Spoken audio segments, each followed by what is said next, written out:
ઉપલેટા આમ આદમી પાર્ટી દ્વારા ખાસ બેઠકનું આયોજન કરવામાં આવ્યું હતું, જ્યાં આવનારી નગરપાલિકાની ચૂંટણી વિશે ચર્ચા કરવામાં આવી હતી। ત્યારે ખાસ હાજર રહેલા આમ આદમી પાર્ટીના ગુજરાતના મોભી ઈસુદાન ગઢવીએ સરકાર પર અનેક આક્ષેપ કર્યા હતા।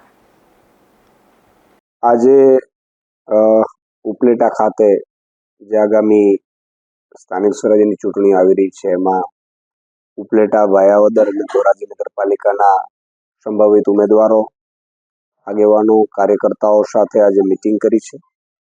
આગામી ચૂંટણીને લઈને ચર્ચાઓ કરી છે। સાથે સાથે આજે બંધારણ દિવસ છે।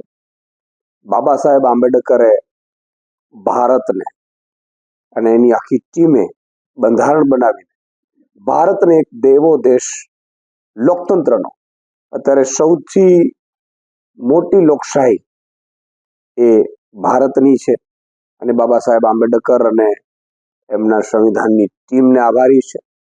ત્યારે આજે બંધારણ દિવસ છે। બંધારણ બચાવવું અત્યારે ખૂબ જરૂરી બની ગયું છે। તમે વિચાર કરો, અધિકારીનું કામ નથી કરતા, અત્યારે કોઈ પાર્ટીના કાર્યકર્તા તરીકે કામ કરે છે।